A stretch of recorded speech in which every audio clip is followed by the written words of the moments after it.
6 सितंबर को यौम दिफ़ाए वतन और यौम शहदाए वतन की याद मनाई जाती है और इस दिन को मनाए जाने का मकसद ये है कि हम शहदा की अजीम कुर्बानियों को याद करें और यही वो अजीम कुर्बानियाँ हैं कि जिससे ये पाक सरज़मीन सलामत है। 6 सितंबर को जितने भी शहदाए वतन हैं उनके मज़ारों पर आर्मी चीफ़ की जानिब से फूलों की चादर चढ़ाई जाती है। यहाँ पर लोगों की बड़ी तादाद आती है, फ़ातह ख़ानी की जाती है और इनकी अजीम कुर्बानी को याद किया जाता है। इस वक्त हम लाइन ऑफ कंट्रोल के बिल्कुल करीब मौजूद हैं और ये तारीख़ी लिहाज से बहुत अहमियत का हामिल इलाका है क्योंकि यहाँ पर बहुत से अजीम सपूतों की शहादतें हुई हैं, उनके मज़ार यहाँ पर मौजूद हैं, उनकी कब्रें यहाँ पर मौजूद हैं और ख़ास तौर पर इस वक्त जहाँ पर हम इस वक्त मौजूद हैं ये मेजर खुर्शीद शहीद का मज़ार है और यहाँ पर इस वक्त फूलों की चादर भी चढ़ाई गई है। एक पुरवकार तकरीब का इनेकाद भी किया गया है, उनकी अजीम कुर्बानी को याद भी किया गया है। उनके भतीजे इस वक्त हमारे हमरा मौजूद हैं, उनसे बात करते हैं। जी सर, बताइएगा कि मेजर खुर्शीद साहब की शहादत के हवाले से कुछ ऐसी मेमोरीज़ जो कि आप हमारे नाज़रीन से शेयर करना चाहें। बिस्मिल्लाहिर्रहमानिर्रहीम। मेजर खुर्शीद अहमद शहीद इस इलाके के ही एक सबूत थे।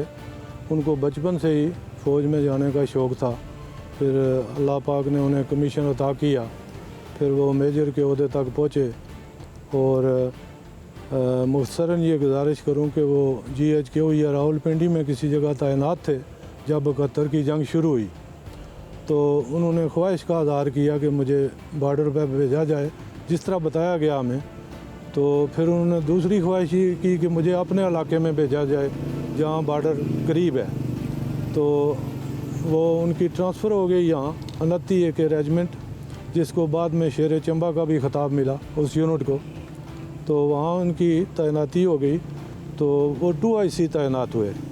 तो इस बॉर्डर पे चंबा पोस्ट जो यहाँ से बिल्कुल ही करीब है, वहाँ पे मुख्तसरन गुजारिश है कि दुश्मन ने बहुत बड़ा अटैक किया। एक इतला है कि पूरे ब्रिगेड का अटैक था, कुछ लोग इससे भी ज़्यादा बताते हैं। बहरहाल 800 या 900 की नफरी के साथ उन्होंने अटैक किया। तो शुरू में उस पोस्ट पे दुश्मन ने किसी हद तक कब्ज़ा कर लिया।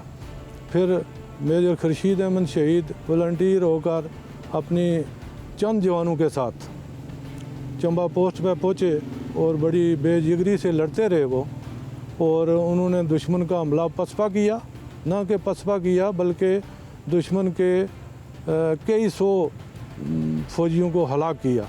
एक इतला के मुताबिक 200 से 250 के लगभग दुश्मन के फ़ौजी वहाँ हलाक हुए और बड़ी तादाद में गिरफ़्तार भी हुए। हमारी मकामी आबादी ने भी बड़ी दलेरी का मुजाहरा किया और फ़ौज के शाना बिशाना उनकी मदद की।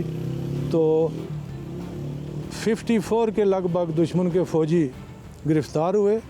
रिकॉर्ड के मुताबिक उसमें एक मेजर साहब भी थे जो मेजर अमीर सिंह के नाम से मशहूर थे, या इस तरह का उन्हें नाम था, एग्जैक्ट मुझे पुरानी बात है याद नहीं है, लेकिन बड़ा कारनामा था जो मेजर खुर्शीद अहमद शहीद ने अपनी जान का नजराना पेश करके अदा किया और उनको खराज तहसीन पेश किया। बिल्कुल जी, और उन्होंने रवायत को ज़िंदा रखा। बिल्कुल दुरुस्त फरमाया आपने। और ये पूरा इलाका उन्हें एक हीरो की नज़र से देखता है और यही वजह है उनकी अजीम कुर्बानी के एतराफ़ में हुकूमत की जानिब से उन्हें सितारे जुर्रत से भी नवाजा गया है। तो अगर इतने बहादुर जवान इस मुल्क धरती पर कुर्बान होने के लिए तैयार हों तो कोई मुल्क क्या इन्हें शिकस्त दे सकता है?